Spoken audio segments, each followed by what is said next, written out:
रहमान रहीम नाज़रीन इकराम, मैं हूँ राना नसर खान। अपने एक नए ब्लॉग के साथ आपकी खिदमत में हाज़िर हूँ। सलाम कबूल फरमाइए। हम चलते हैं जनाब आपको लिए उस जगह जहाँ से ये सारी बात शुरू हुई और साबित हो गया कि अमेरिकन प्रेसिडेंट जिसको चाहें ह्यूमिलेटेड कर सकते हैं, जिसको चाहें धमका सकते हैं और फिर जिसको चाहे रगीद सकते हैं। बल्कि ये समझें कि सामने बिठा के वो आपको बर्बाद कर सकते हैं, आपको नाक रगड़ने के ऊपर मजबूर कर सकते हैं। तो जनाब उसके बाद हम आपको लिए चलेंगे कि पाकिस्तान में इस मीटिंग के बाद बहुत से लोगों की शलवारें गीली हो चुकी हैं और फिर हम बात करेंगे उस तरफ की कि जहाँ से हमें पता चल रहा है कि अगर एक शख्स ने, जैसे कि कल के व्लॉग में मैंने बात की थी, अपने आप को हाई कोर्ट के सामने आग लगा ली थी और वो चल बसा। तो जनाब उसके बाद हम लास्ट में बात करेंगे इमरान खान के उस आर्टिकल की, जिस आर्टिकल ने दुनिया में एक दफ़ा फिर तहलका मचा दिया है और पाकिस्तान के बहुत से ऐसे लोग जो इमरान खान को छोड़ना नहीं चाहते थे, बल्कि वो जंग इस अदालतों के चक्कर में, इस अदालतों की जंग में वो इमरान खान को सिर्फ जेलों में सड़ाना चाहते थे, ताकि इमरान खान इस सड़े भुसे निज़ाम का हिस्सा बनकर अदालत में ही और अदालतों से ही हमारे एक और शहीद वज़ीर आज़म की तरह वो जेल का रिज़्क बन जाए और वहीं से उसकी कोई खबर ना आए और फिर वो इन्ना लिल्लाहि व इन्ना इलैहि राजिऊन का पढ़ते हुए लोग उसको भूल जाएँ। चलें जी, बात करते हैं हम दूसरी तरफ। तो सबसे पहले हम आपको लिए चलते हैं जनाब व्हाइट हाउस। व्हाइट हाउस में आपने देखा ही होगा, सोचा ही होगा, कभी आपने गौर भी नहीं किया होगा कि ऐसा भी हो सकता है कि अमेरिकन प्रेसिडेंट किसी को इनवाइट करें व्हाइट हाउस में और फिर उसको इस तरह ज़लील करें, उस तरफ को सामने बिठाकर आँखों में आँखें डालकर, बल्कि जब वो बात करने लगे तो उसको आप ये कहें कि आप बहुत ज़्यादा बात कर रहे हो और वो उसको अपना मुकदमा भी पेश ना करने दें। तो इससे ये साबित होता है कि पाकिस्तान के भी एक वज़ीर आज़म को किसी वज़ीर ख़ारिजा ने मुक्का मारा था और जब ये न्यूज़ जंग न्यूज़ में शाया हुई थी उस वक़्त की, तो बहुत से लोगों ने इसके ऊपर यकीन करने से इनकार कर दिया था। फिर कल की बात आपको लिए चलते हैं तो जनाब मुशर्रफ साहब के दौर की तरफ। तो मुशर्रफ साहब ने भी बताया था कि अमेरिकन वज़ीर ख़ारिजा ने हमें उस वक़्त के आर्मिटेज जिनका नाम था, उन्होंने हमें पत्थर के दौर में भेजने की धमकी दी थी, जिसकी वजह से बनिस्बत इसके कि जनाब ने यूनिफ़ॉर्म पहनी हुई थी, वो लंबा लेट गए और फिर क्या हुआ कि पाकिस्तान तो बच गया,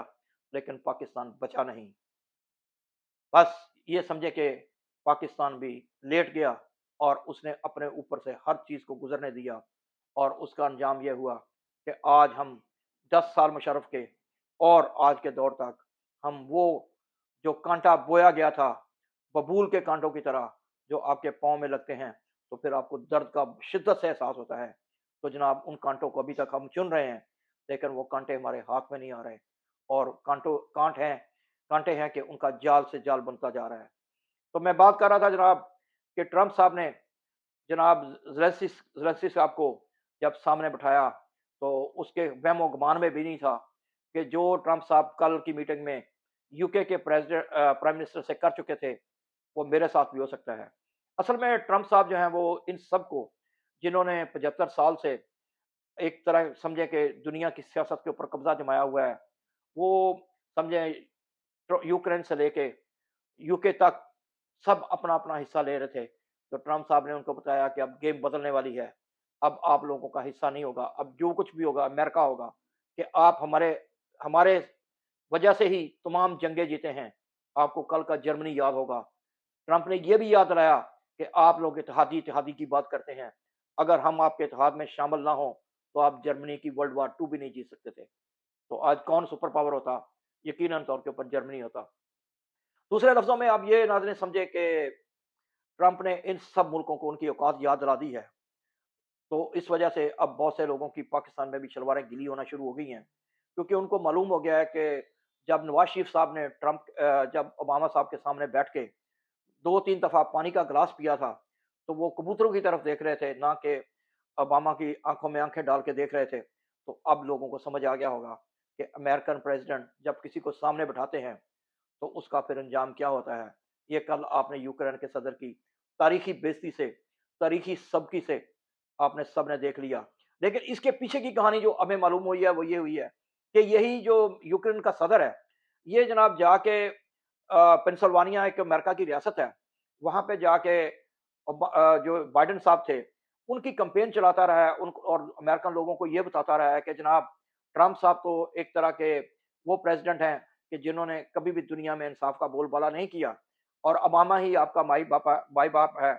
अन्नदाता है। अगर ये हमें 350 बिलियन दे सकता है, तो अमेरिका को भी यही लीड आगे लेके करने वाला है।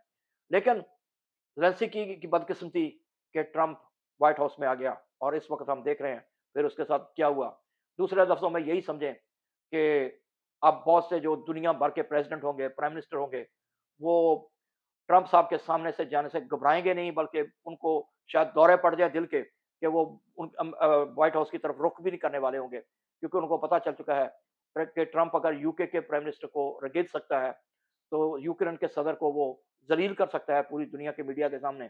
तो फिर हमारी तो कोई हैसियत ही नहीं है।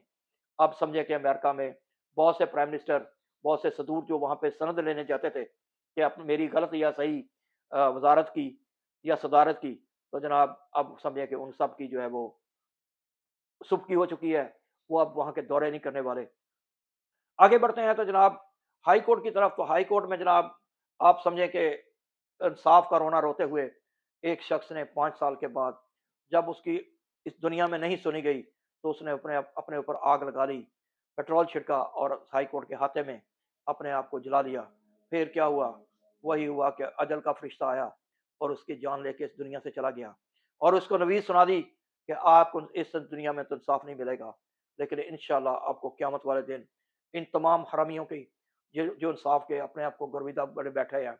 ये वही लोग जो अपने आप को खून के धब्बों से भरे हुए ये काले कोट पहने के बैठे हैं, इन्होंने आपको खूब ज़लील किया है, इन्होंने आपको खूब बर्द समझे कि परेशान किया है, तो इंशाअल्लाह आपको इंसाफ मिलेगा क़यामत के दिन, और इनका गिरेबान होगा और आपका हाथ होगा। आगे चलते हैं तो जनाब हमें ये मालूम है कि इस वक़्त इमरान खान का जो आर्टिकल है, वो टाइम मैगज़ीन में छपने के बाद पूरी दुनिया में तहलका मचा रहा है, और इमरान खान के खतूत की तरह वो तमाम आर्टिकल जो इमरान खान ने आज तक लिखे हैं, वो पूरी दुनिया के जितने भी बड़ी-बड़ी तारीख़दान हैं, वो उसके ऊपर मकाले लिखेंगे और दुनिया को बताएँगे कि एक ऐसा शख़्स जिसने सिर्फ़ अपने मुल्क को आगे बढ़ाने की बात की, उसको इस चीज़ की सज़ा दी गई कि वो उसको जेल की सलाखों के पीछे सड़ा दिया गया, कि उसका सिर्फ़ जुर्म इतना था कि वो अपने मुल्क के लोगों की फलाह-बहबूद चाहता था। इसके अलावा उसकी कोई उसके ऊपर जुर्म कभी साबित नहीं हुआ, बल्कि उसको ख्वार करने के लिए, उसको बेइज़्ज़त करने के लिए जेल की काल कोठरी में उसको सड़ा दिया गया, और जो बाकायदा हुक्मरान थे, वो इस बात का इंतज़ार करने लग गए कि कब इमरान खान अपने हाथ खड़े करे, यानी कि अपने आप को सरेंडर करे, और फिर पूरी दुनिया में हम ये साबित करें कि हमारी ही ताकत है। हम ही चाहें जिस को अच्छा बनाएँ, हम अच्छा बना सकते हैं, जिसको बुरा चाहें हम बुरा बना सकते हैं। बहरहाल हम यहीं पे बात करेंगे कि कल तलत साहब को भी ऑफ एयर कर दिया गया। लगता है कि ये ड्रामा किया गया कि वहाँ पे जहाँ पे बहुत से हक सच की बात करने वाले सहाफ़ियों को ऑफ एयर किया गया, तो यहाँ पे ये भी दिखाने के लिए किया गया कि तलत साहब जनाब क्योंकि बहुत सी गवर्नमेंट की हिमायत में बातें करते थे, तो अब एक ड्रामा, एक ढकोसला बनाया गया और उनको भी ऑफ एयर कर दिया गया। देखते हैं आगे क्या होता है। लेकिन हम इसको यहीं पे नहीं छोड़ेंगे, हम आपको तमाम मालूमात जो भी दुनिया में वकूअ ज़ेर हो रही हैं, और ज़ेलेंस्की से लेके पाकिस्तान के जिनकी इस वक़्त शलवारें गीली हो चुकी हैं, उन सब की हम आपको इन्फॉर्मेशन देते रहेंगे, क्योंकि उन्होंने हमारा मुँह बंद करने की बहुत कोशिशें की हैं। लेकिन हमारा ये मुँह उस वक़्त तक रमज़ान शरीफ का महीना है, इंशाअल्लाह हक और सच की बात करते रहेंगे, और आप लोगों को इंशाअल्लाह हक और सच के साथ लेके चलते रहेंगे। अंटिल नेक्स्ट टाइम के लिए राना नासिर खान को जो है वो अमान अल्लाह।